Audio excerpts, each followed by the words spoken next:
No audio announcement. So, Andrew, I've got you to thank for this because you introduced me to this concept of minimal access in the first place.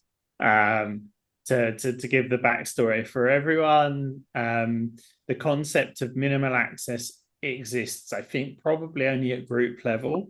And the theory is to be able to give someone access to a root group. So, a good example, I guess, would be the GitLab org group.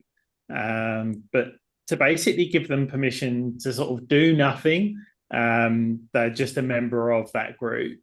The idea would then be that maybe you'd have like departmental subgroups or projects or whatever it might be that you want to give them access to with different varying levels, varying roles.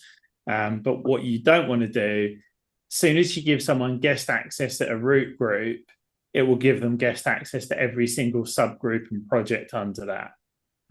But obviously, if there's a scenario, let's say your HR group or something like that, you don't want to give anyone access to, or only want to give HR access to. So you need to give everyone minimal access to the root group. And then you can assign different permissions to different subgroups. So that's a use case, I think, for many.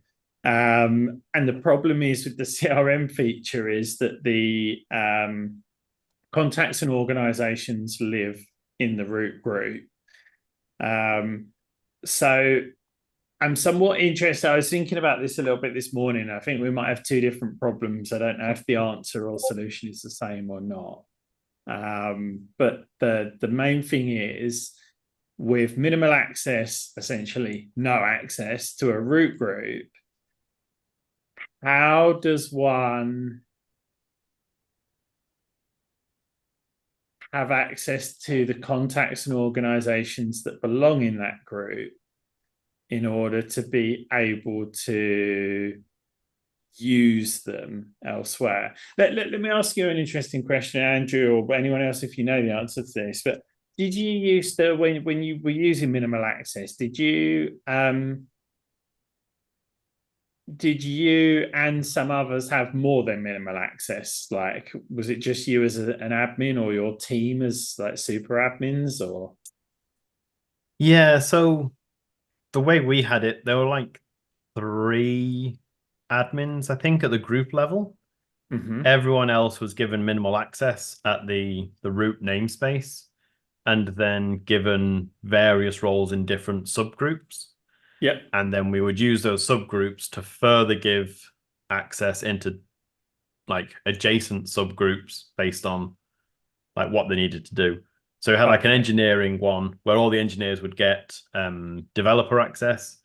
We'd have a customer success group that would have a bunch of customer success people that would have reporter access.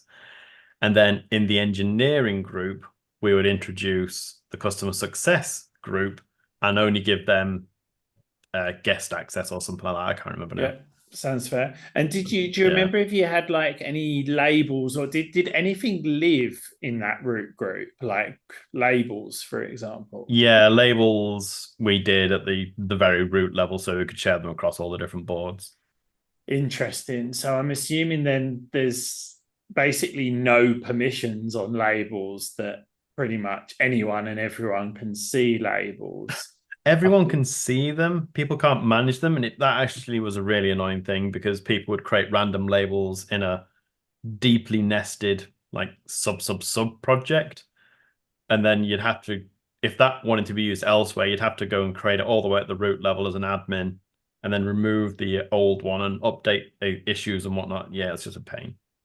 So that's what I'm trying to sort of figure out with this, right? Is so that I'm guessing the simpler of the problems to solve, although I'm not sure how simple it will be because the interface at the moment, if I go to community, so custom roles, so you can't actually select minimal access as a base role. So we've got to understand whether that's purely a UI limitation, if that's the right word, if we can override that. Um, but then, so if we were to add, we've got another challenge which Mark is aware of, if no one else, which we'll figure out as well in a minute. But so yeah, so we figure out if we can unhide like the minimal access, and we can then allow them to create a new role, which is kind of like, I don't know, CRM viewer, for example. And great, that then gives them the ability to see contacts and organizations in the root group, which then, in, I don't know what you want to call it, like sort of proxy sense, cascading sense, means that once you can see those contacts and organizations, then you can assign them to issues. So that's all good. But then I feel like you've got yet another, like, if everyone's got minimal access, then how do people create those contacts and organizations in the first place? But maybe that's that they haven't mentioned that as a problem. So maybe actually, you know, the people creating them have got a higher level of access to the root group. So I shouldn't sort of jump forward and create that problem that doesn't actually exist at the moment. Yeah, so I did ask the question and sort of got a somewhat kind of meaningful answer about, you know, we don't have minimal access. So it's non-billable. I mean, I don't really see that as a reason because guest is non-billable. Guest is only non-billable or ultimate, though. True. But I don't think that's really go on. Yeah, I was going to say, I think it being non-billable is fine because as soon as you add a permission, it becomes a billable role. Is that true with custom role? Like, so if you modify... No, I mean, I'd imagine that's what would happen though, because the whole point of actually, I don't know, what permissions do you have as a guest? So I think one of the first thing that was created as a custom role, the one and only permission was this, I think, because I think the use case was, you know, that essentially people wanted guests to be able to read code. And I think my understanding was the whole point of that was to not pay for them, but maybe I'm wrong. Well, it makes sense to avoid paying for someone that doesn't actually do anything apart from looking at the code. Most custom roles are considered billable users that use a seat. When you add a user to your group with a custom role, a warning is displayed if you're about to incur. Probably when you select a custom, not a custom role, a permission that would make that role become basically a billable role.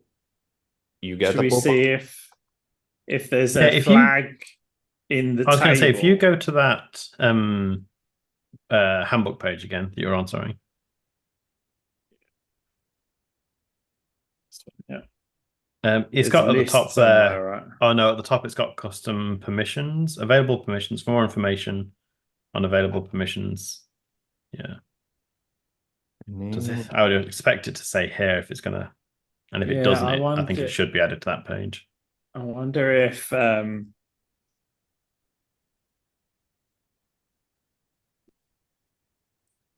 with highest role guest with custom. There's the other issue that I opened that has some information about where the schema is defined. Yeah, because that was something that we were a little bit surprised by. That each of these is basically a column in a table. Oh, really? Yeah, I'm just trying to work out if this. I think this is it, right? Yeah. Okay, you found it. It looks like it, but correct me. That looks like it. Yeah. Base access level. Yeah. So therefore, it doesn't make sense because I was thinking if it was a single permission per row sort of thing, then there might be a flag against each permission that sort of says, is this a billable permission? But Yeah, I guess you weren't part of this conversation, Andrew, but I guess me, Nicholas, and Marco were talking about at some point, and I'm assuming probably systems that you built in the past were the same. Like this is a fairly standard, I don't know what you want to call it, like functionality within an application to create custom roles. And the implementation is a little bit odd. The fact that it's one column per permission.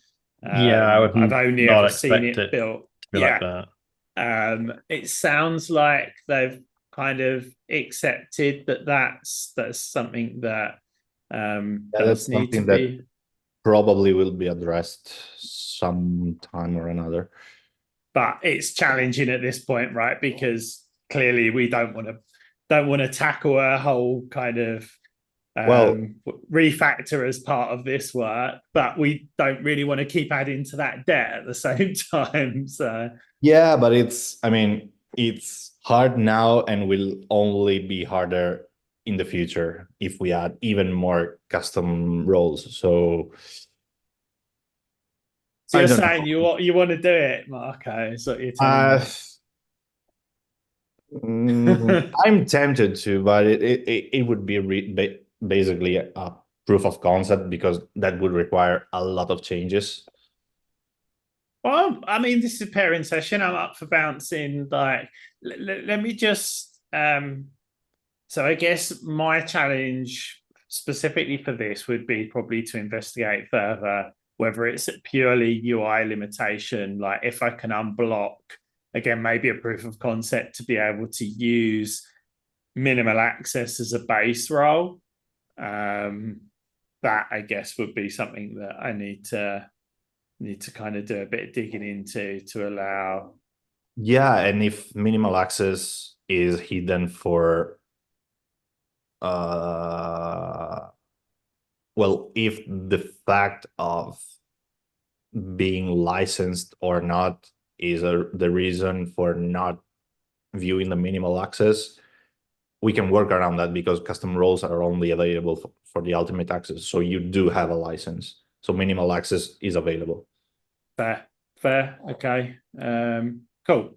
So let's go back to this as a more fun, crazy thing refactor. Now, I almost think, I didn't really look too much detail at what you put together, but really isn't the crux of it is mainly about the structure, right?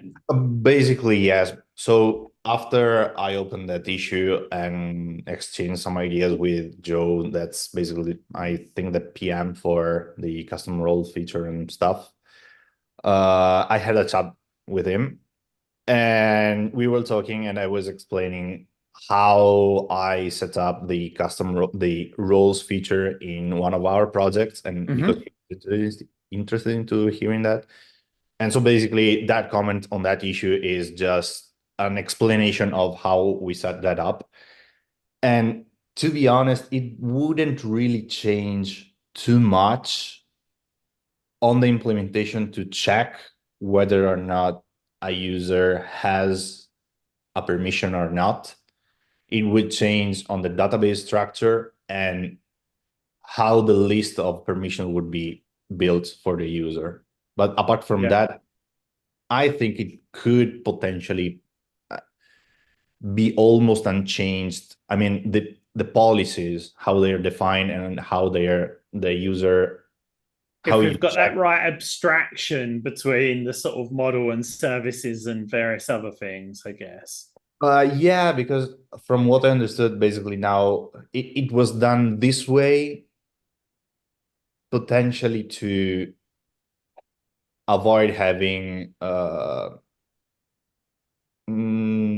performance issues to fetch all the roles and all the permissions that the user has. But it's counterintuitive and hard to maintain. So pros and cons, this way you probably have more cons than pros. So yeah, that's one thing we talked about, and yeah, didn't go much farther on that issue, to be honest. Just realize I've got something uncommitted. I was trying to fix an n+1 that Oh yeah, I saw basically that. my head explode, and I haven't managed to fix it. Oh. Surprise, surprise. N+1, always fun. Absolutely, but it's so deeply nested, it's crazy. Come on.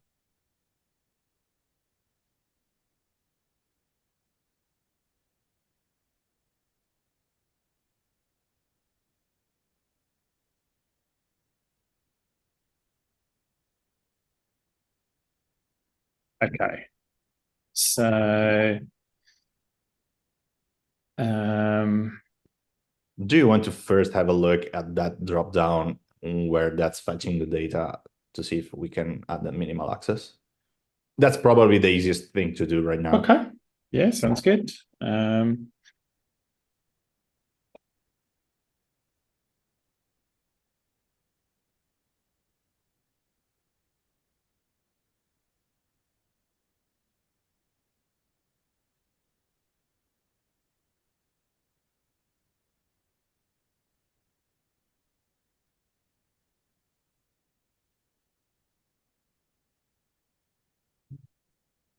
I actually updated macOS this morning, so I don't know if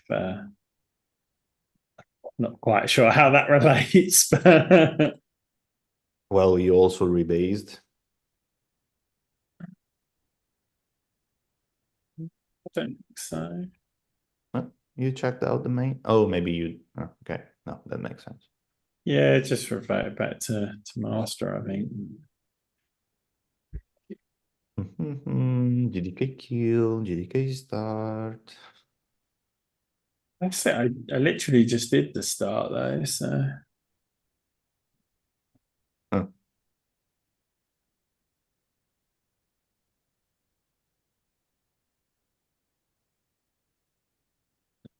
my credentials as well.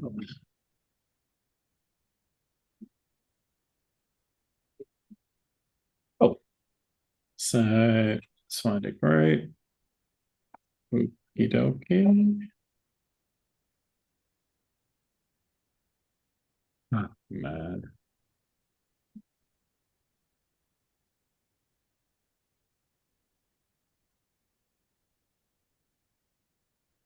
I think it's time for a new.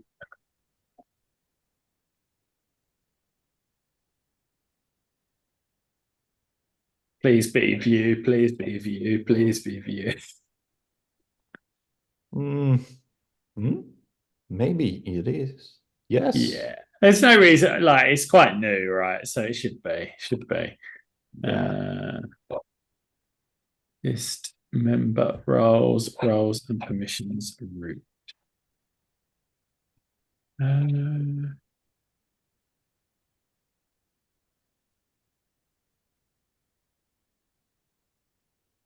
We want to go more specifically into this one. Great.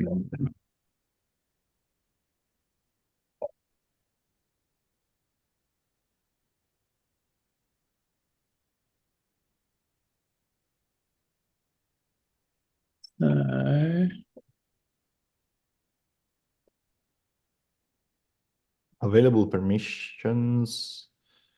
No. So that's going to be the tick boxes. Yeah. But the drop down. So select base role, options.base roles. Base roles comes from a constant. So we can definitely hack it. Yeah, it's our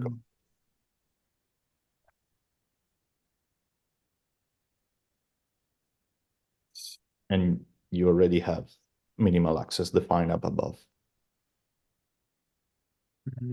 So do I just literally add them together? I should probably do.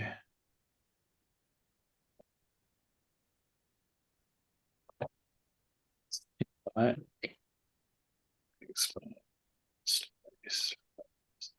Minimal access. I wonder who's going to be the quickest person to tell me how to cap. Do the yeah, that Yeah. you should put the new value at the beginning. Yeah. Sounds good.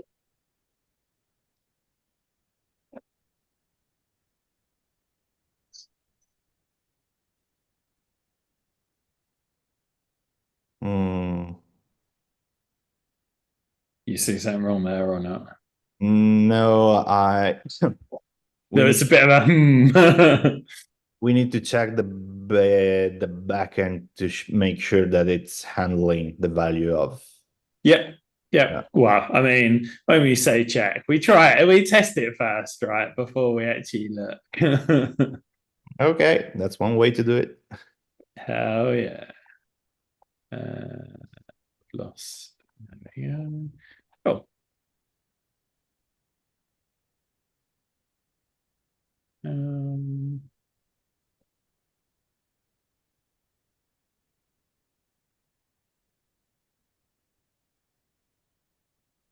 Access.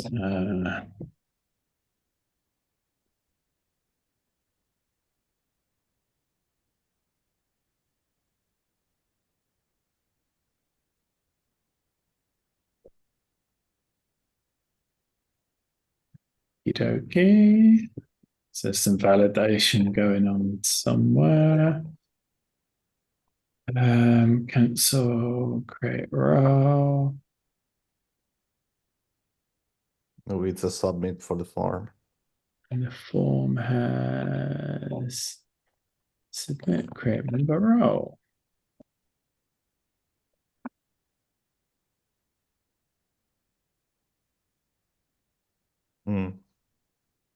This.validate fields. Yeah. What was that, sorry?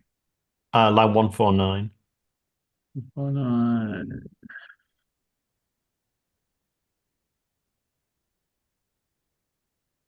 Okay, now this should return true. Oh yeah. So probably it's a backend check. That was very quick. All right. Well, that's what I thought. That's what I thought. It was very quick, right? But no, it is a backend. GraphQL is. But that's cool. We now know the answer to Marco's. So member role create, mutation member role create.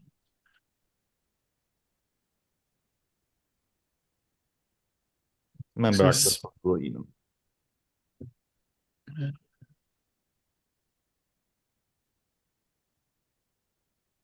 So is there going to be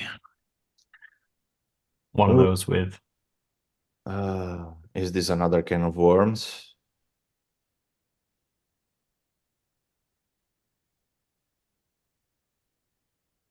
You can't just add it to the member access level, you know?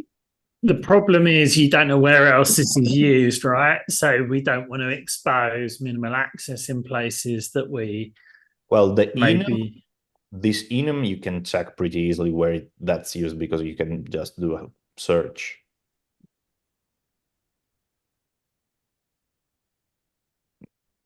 Member access level enum, member access level enum. Members. Yeah, so bulk update. Yeah. But why would bulk update not support minimal access? Don't go down there. Don't go down there. Yeah. We've been down that slope before, right? It sounds like it should support it, but yeah, that's another day. Yeah. But that being the prepend mode with and stuff like that, probably there's an EE version of this. This isn't the EE version. Yeah, you're right. EE. Yeah. So why isn't it using? Because that's another kind of validation, not on the type of the GraphQL. I think there's something else on the resolver, or yeah, resolver. Right, so no, so the member access level enum is a type, Yeah. and it should be squodging them together. Yeah, but try to have a look at the yes. There might be Do you some. think this needs a prepend as well in, or No, I No. think some other validation in here, because maybe the enum is accepting that value, and then the okay. Sorry, yeah, got it. So yeah, so yeah, whether it's in here or yeah, maybe it's on the create service. yeah.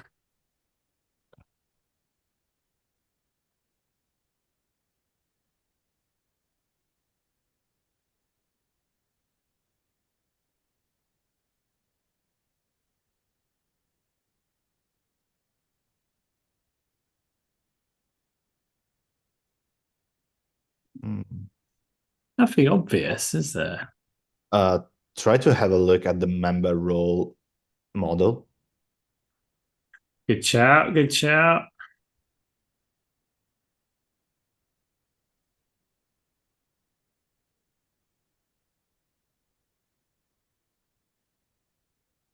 Base access present includes in levels. Mm, So you levels, have the yeah. levels defined in there.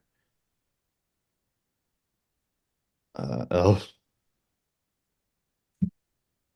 Oh my god. options with owner. Right, that's not levels. Yeah. Oh, yeah. That's Okay. levels. Access. Options with owners. Push. Oh no, I have a horrible feeling we've been down this path before, Lee. Yep. But I think there'll be options with minimum access. And does that have Does that owner include as owner? well? Yeah. It does, because it said the method it was calling was options with owner underneath. Okay. So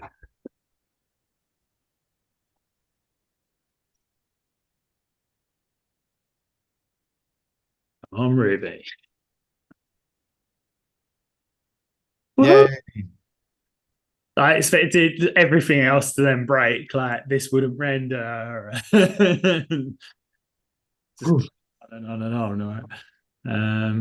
I can see a bright future of specs writing now. Well, yeah, that's a good shout. What I should do is create a branch, push a merge request, and then at least I've got the failed specs to look at later on. Well, you could try to run the specs for the create service or for the mutation. I have a feeling fast. Yeah, because I probably wouldn't have tested negative stuff in that way. Support add access to Is there a reason that wasn't already using the options with minimal access? Good question. I think it's one of these things that I wish I could explain it. It's like the way you think about something is like, well, you don't think about it until you need it, if that makes sense, rather than thinking ahead and being more scalable and thinking like, oh, what's the worst that could happen, or what's the biggest thing that I could need, or well, there's one way to try and figure that out, like see the blame for that line 9 and see when it was introduced and if there were any comments. Good shout. Let me, so I've had these, I'll commit these, push the branch, and then I'll check master out again. Yeah, the problem with things like this is that everything that you're supposed to think about kind of conflicts with each other. Like you want to build the minimal minimalist thing that you can get away with that satisfies the most people. And minimal access isn't used by a lot of people. So do you not include it because like you don't know how to test it properly and you just wait for someone to ask for it? Or do you just go and build a whole big feature with everything in it from the start? Or maybe you didn't think about that. Yeah, I mean, minimal access is a pretty unusual permission thing that I don't know how Well, it many isn't. people do It know it about. isn't. It isn't. I would say in SaaS organizations using SaaS, it's probably pretty standard actually. But or ultimate But within the organizations GitLab, using. like, I don't know if you've got any metrics on this kind of thing, but do you know how many groups actually make use of minimal access? No idea, but it definitely would be something. It would be in the, I don't know what you want to call it, like the GitLab playbook almost. I would have thought as like a best practice Yeah. and how to set an organization up in. I didn't even know about minimal access, so It is one of those definitely until you're working on SaaS and you've got an ultimate license. There's a couple of prerequisites, I think that.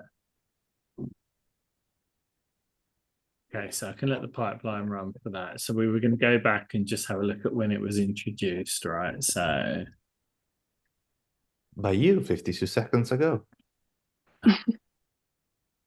okay. Barrow, Jesse 8 months ago.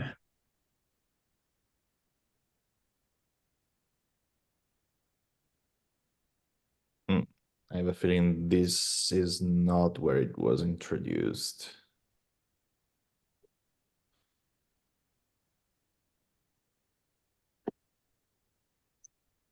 More recent, you think? Oh, yeah, it was. Oh, no. I said it didn't used to It validate. just wasn't. Yeah. Okay, so this was introduced, but levels, where was that introduced? Oh, this is here as well. Yeah. So is there an explanation?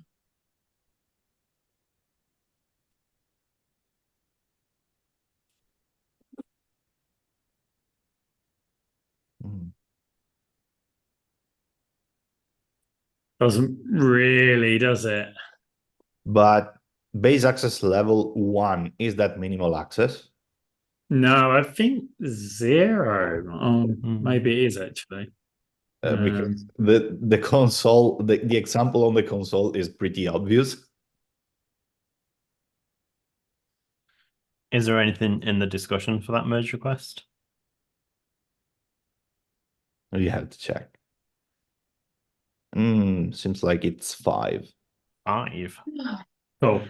Yeah. Yeah, I think that was just an example of I'm trying to create an invalid role and I would expect it to fail, but it doesn't. Yeah. Yeah. Is there anything in the comments for this about why they use that one?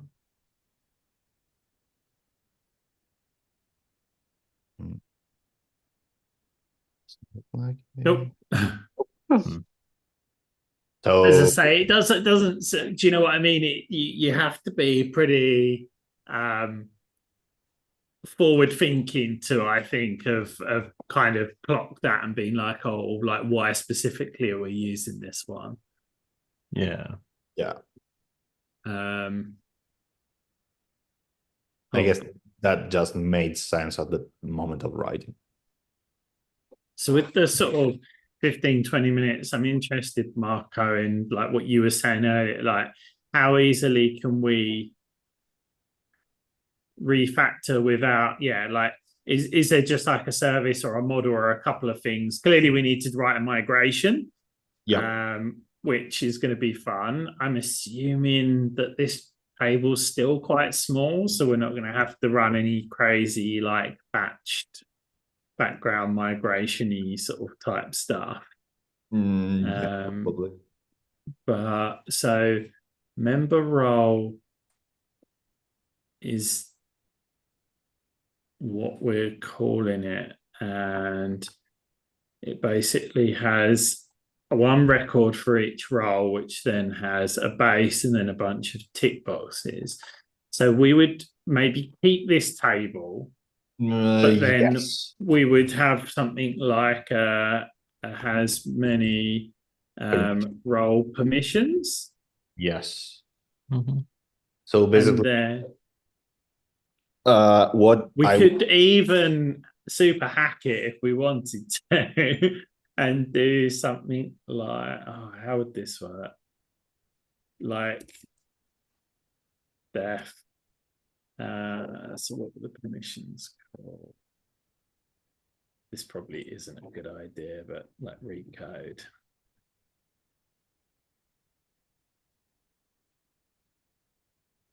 And then it'd be like role permissions dot exist, where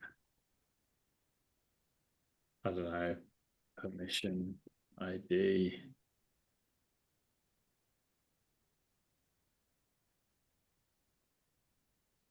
Why wouldn't you just make that a scope? Maybe I would. Let me think about that for a second. So literally just we haven't got any. Oh, we have got scopes in here. Doesn't a scope return multiple records? I guess so, yeah. It does like the SQL on the table and then returns that directly. Yeah. And this one would be something like, oh no, be tricky this one, I think. You have to do, oh, I don't know how the hell we do this actually.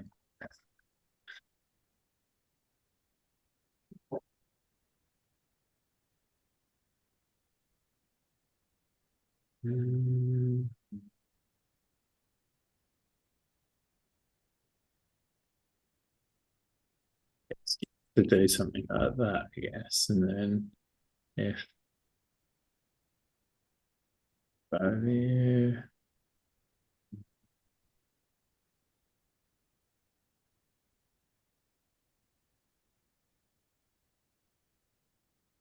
I don't know if it's delete or destroy or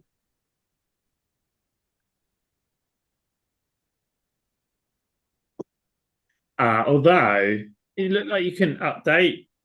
Could you? Yeah, I think you can using the API. I think you can using the API, but through the UI, it looked like you can update a custom role. I'm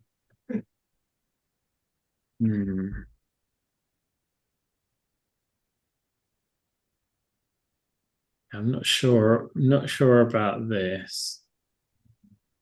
I'm not sure about any of this, I guess, but I'm just trying to think of the easiest way to translate so we possibly don't have to change any of the code. Oh well, you will need to change some of the code. Well, I was thinking you wouldn't if you sort of did this to abstract it away, if that makes sense.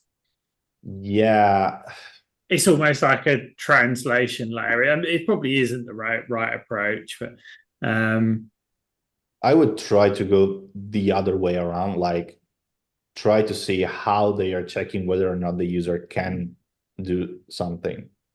Yeah. See so how if we look in the I think that on the issue there are some pointers on a couple of examples of the code. Oh, maybe not. No, there's only a link to this database structure.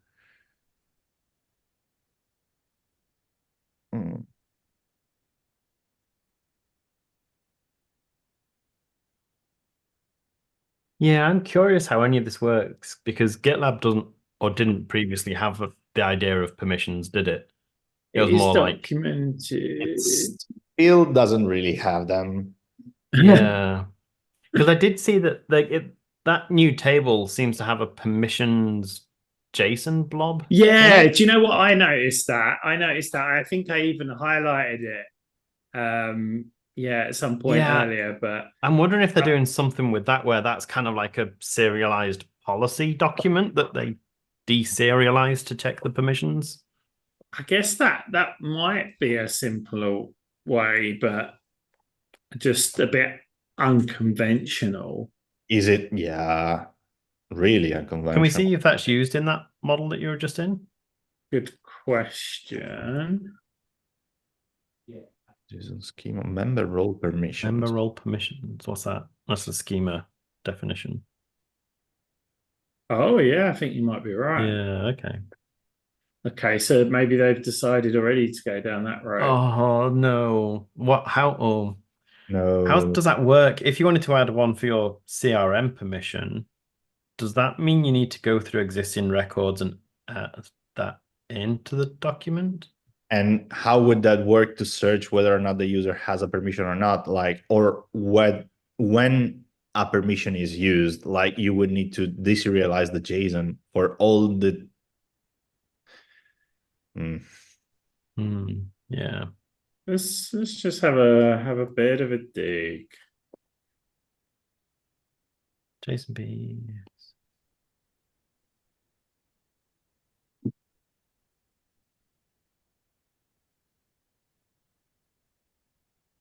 Because I'm also interested.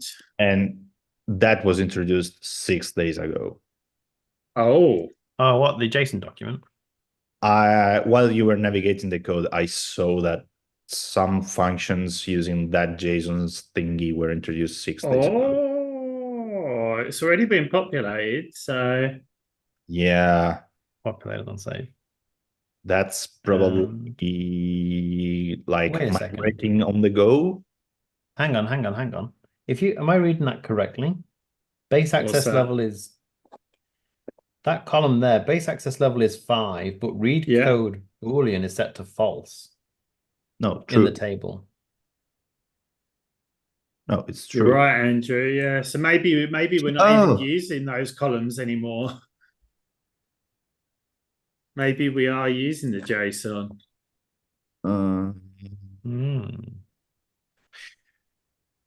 So you're right. We need to figure out where is that?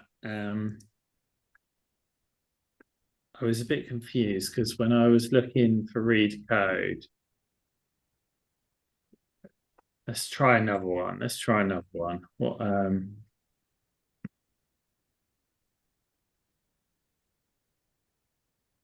that looks what like was the changelog for adding that column, Marco?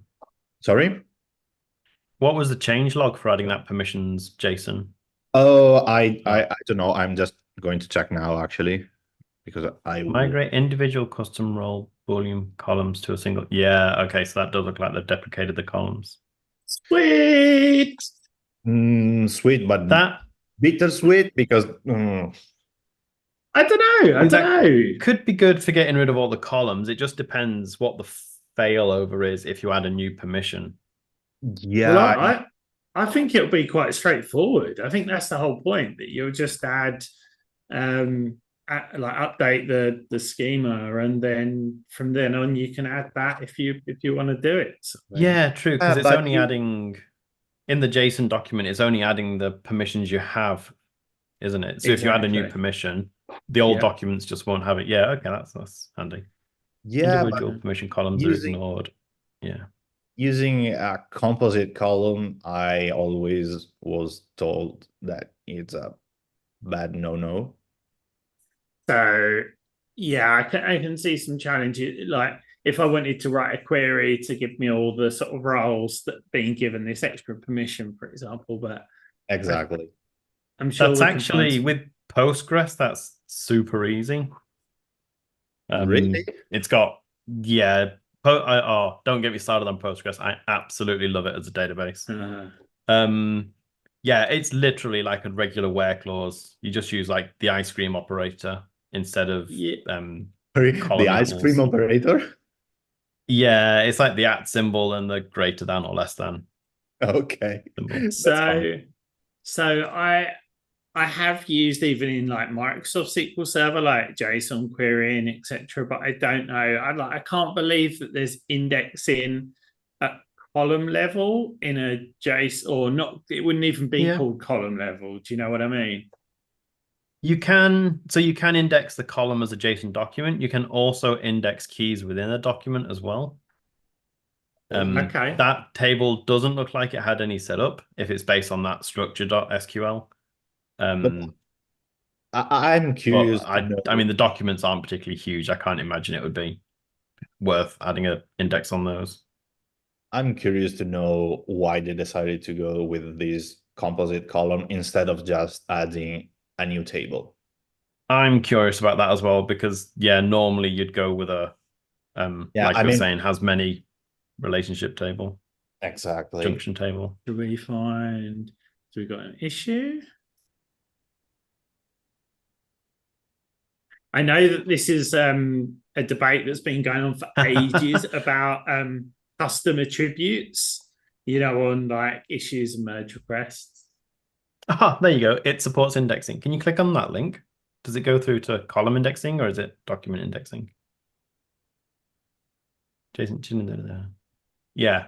So that does go on about indexing keys as well. But go back to the EMR for a second. This has been discussed before, and the docs advise against serializing data as it would take more space. Since we only care about permission, we have true value. That's not really true. Because what I would think I would love to be able to do is both create roles to grant permissions, but also remove. No, don't go down that path. Why? We back at IntelliHR, we initially went down that path where you could have allow listed permissions and deny listed permissions. Yeah. And we spent years trying to build and maintain this thing for minimal customer usage. And the customers that did use it were constantly having issues trying to work out what permissions people actually had. Why? I think it's a lot easier to just have allow lit. Oh gosh. Well, I don't know how we implemented that, but for us, it's just if you have one condition that's blocking the permission, that permission is blocked, and you know where that's being blocked from. That's exactly the same way we did it. I think you send to existing column. Yeah. That sounds like such a cheap reason to do something. Well, once we've got a JSON column in, we can do whatever the hell we want. We don't have database anymore. I mean, that's the whole point of the NoSQL/JSON data type, though, isn't it? Yeah, but it's just a document. You can shove whatever you want in it. Yeah, but I feel like it's sort of violating / taking advantage, if that makes sense. Yes. Yeah. We've just created a table called custom stuff and we've put one JSON column in there and we can put whatever the hell we want in there. Tell that to MongoDB. That's literally what their business is based on. Yeah, but that's a NoSQL database. The whole DBMS work in that way. Well, Postgres, I mean, you can use Postgres as a NoSQL database as well. Yeah, okay. You give it an index and a JSON column, and there you go. That's but yeah. I completely get where you're coming from, Marco. My preference is always to go down the multiple table route. Yeah. What they're saying in this merge request and these documents is also perfectly valid from a document storage point of view. Yeah, I'm sort of on this definitely seems like less effort, but I think probably the thing in my brain, maybe yours as well, Marco, maybe yours, Andrew, is all sort of saying less effort is normally bad. Normally, it's less effort now is going to basically cause headaches later on. So, on the face of it, it seems like a simple solution. But to be honest, no judging, but using a JSON column feels like cheating. And that's kind of what I'm saying. That's why it smells a little bit, but that's almost not a good reason. I tell you what would have been an even more fun way that I've seen in other systems in the past is I don't know if you call it like bit bit bashing or something to have like basically a I hate bitwise. A bitwise. What's wrong with bit masks? I mean, if we have that all over our product, and I hate it because when I see the value, I don't know which bits are on or off. Yeah. Your brain doesn't work in binary, Marco. No. It's very good from a data storage point of view, though. We're not saving the data to the database. So anyway, coming back on track real quick. Yeah. The awesomeness is that somebody's already done this bit for us. So just to go back to this as well, like my impression is that they've created the new column, migrated the data, and I think are even. That's really crazy as well. I've not really looked into these before, but oh, it's a trigger too. Again, PostgreSQL functions. Oh, I love them. Well, that's what I was just trying to work out though. Is it because we create a trigger so that during the migration, any changes that are made don't get lost, and then we drop the trigger? Yes, that's how it works, I think. I don't know if you realized that already. Sorry if I'm teaching you how to suck eggs there, but I think we create a trigger to basically capture anytime anyone changes the setting, to do that, and then we do the migration, then we remove the trigger, I guess. But I mean, the work has basically already been done. Now it's just a matter of removing the JSON B and having a separate table. I mean, at that point, that wouldn't change. I was going to say that merge request sounds like they don't want to do the table though, and the JSON document absolutely. is the one that wants. Yeah. I know. Marco wants to go rogue, basically. Yes. Gonna fork GitLab. No, I'm not gonna fork GitLab. But so yeah, awesome. It looks like we've basically got a Rails what's it that I can use to create the new kind of custom ability, and that will update the permission validation schema, create an empty spec file. Yeah, awesome. I am curious where they actually update that JSON document then. Would that be, it must be part of the member role? So you're saying basically the service, which was the mutation calls the service then does create member role, params.merge. You know also why I think they don't want to introduce a new table, and I don't really think is a good reason. Because it's easier to maintain the geo. You don't introduce a new table, so you don't have to manage another replicated table. Maybe.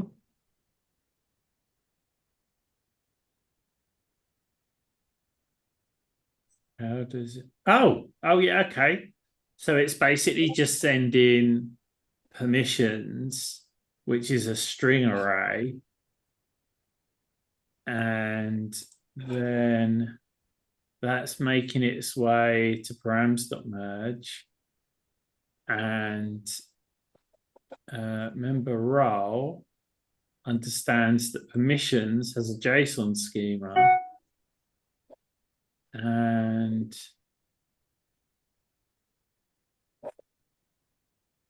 read code. Read code. So how does it convert?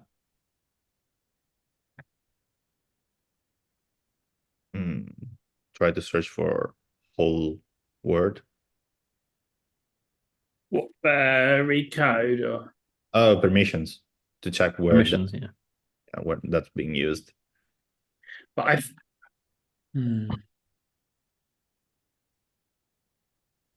JSON B accessor. JSON B accessor.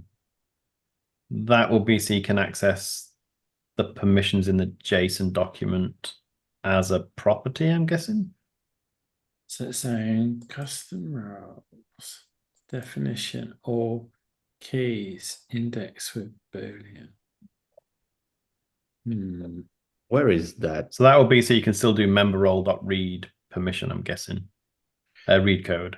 Sorry. Yeah, but what does that custom roles definitions? Can you though?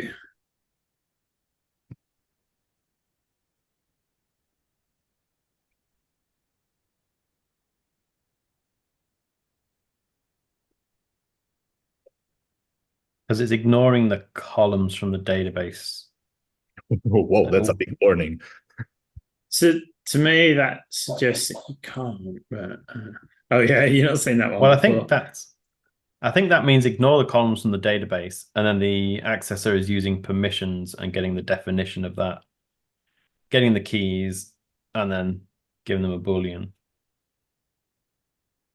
So if you do member role.read code, yeah, it's still yeah. there. So let's have a look what magic is going on.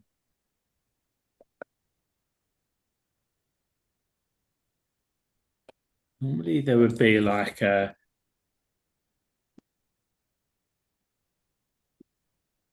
I don't know what they call it, method, like dynamic method definition type thing going on in here, but Yeah, that should be defined. but there doesn't appear to be. Maybe that's the JSON accessor thingy doing that. Yeah, what I can't figure out is it still accessing, like if I was to, God, how do I do it? I'd have to write a migration and run it, so I don't think I can be bothered to do that. But like if I was to delete, would this ignore columns? Should that, I think that should basically mean that this isn't, sorry, let's get it right. Yeah, we know this isn't coming from the database, is it? Because in the database, this is set to false. So we know all those columns are set to false in the database. Yeah. Yep. Yes. So we know it's definitely coming from the JSON.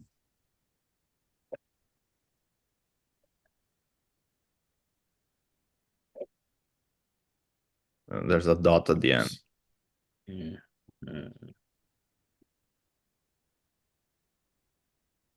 Where is that defined?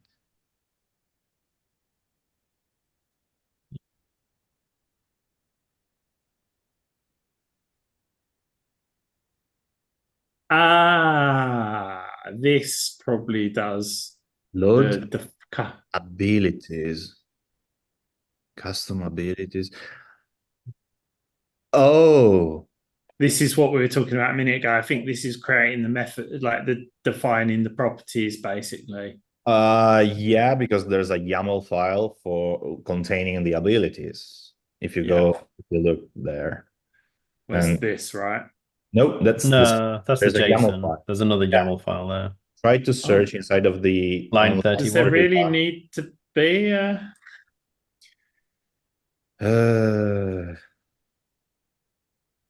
so each permission has its own ability. Yeah. Is this what's used by the policy then?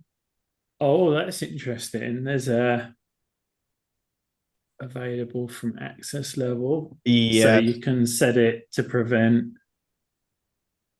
if you don't want someone not to be able to, I don't know, give someone the ability to admin merge requests if they're not already at least a developer, for example, or yeah, and because this is probably due to the fact that you can always add to an existing role.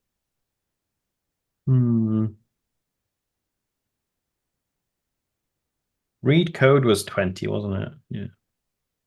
I was wondering if that's how they work out what's billable and what isn't.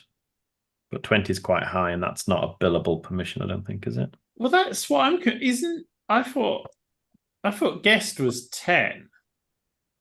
Yeah. Yeah, that must be reporter.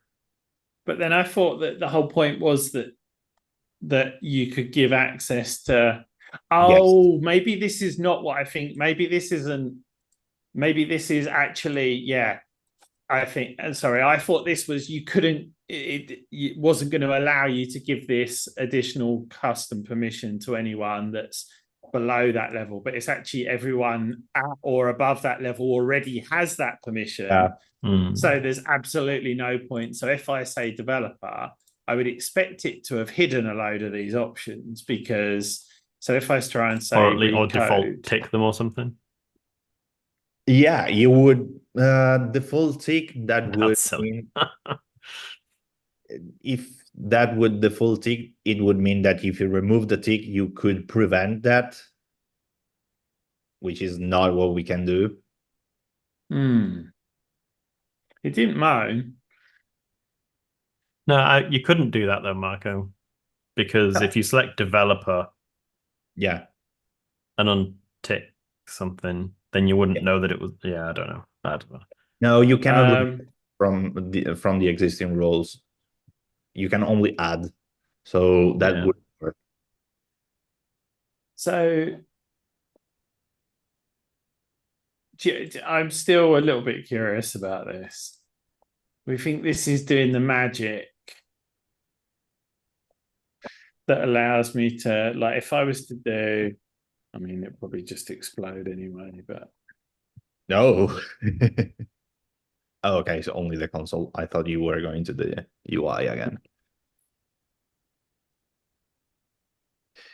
Yeah, but I'm not too convinced yet, because this would. Yes, there you go. Yeah. So that is basically what's creating all these, should I call them fictional columns? Yeah. Cool. I don't hate it. I'm not gonna go as far as to say I love it yet, but yeah, but we still didn't find out what creates the JSON document though. Oh, there's a rake task. No,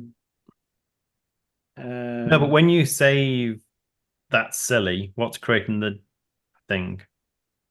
What's creating the document that gets saved to the database? Oh, that'll just be these kind of this configuration here, basically. That type of yeah. But yeah, I'm not too convinced, because this solves some bits, but not all of them. Well, you think there's more problems that would have been solved by having a new table? Yeah, because you could, well, not really having a new table, because you could also, for example, be able to, for example, prevent stuff by just okay. a Boolean. If you use an enum, you could do that as well. I think this, like you said, it solves problems and it's great. I think that is a separate problem and can be solved with a separate solution. I think this JSON solution could still be used to solve that problem, but obviously it would need to, I don't know what the word is, it would need to be pushed a bit further. Like you said, it may be I don't know what it is, like an in or a tri-state thing where a nil is considered, well, just persist the permission as is. A true means give them that additional permission, and a false means remove that permission or something like that. Yeah. But this looks cool. I'll should we see how catastrophically that's failed? I think it. Oh, that did fail. And that was quick as well. Jest predictive though. Right? Oh, Jest though. So it's actually the front end spec that failed. Okay. Oh, okay. It failed, but not how we expected to. Yeah, I expected back end failure, to be honest. Yeah. Which we didn't get. So I'll try and fix this front end one and see what happens. But yeah, all being well, if they've moved, I mean, we couldn't have timed this pairing session better, right? If we had have done it 1 week ago, let alone 7, 8, 9 weeks ago when we were supposed to start looking at this one, we would have been in a much more difficult spot. Yeah. So I'll fix that jest, push again, see if anything else breaks. But I probably will want to improve some specs, because I always think if something doesn't break when you make a change like this, then it probably should have broken. So there probably is a bit missing test coverage. And then I'll try that rake task to create the new ability and see what happens, I guess. I'm gonna dig deeper on that JSON-B stuff. It's genuinely, I do really like Postgres's JSON support. Don't be I can't think what the word is. I can't think. Yeah. No, go in with an open mind. There we go.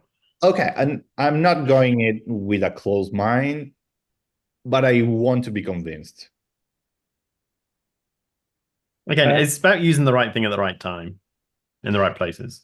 Yeah, I mean, if you give me the reasoning and that makes sense, I have no objections.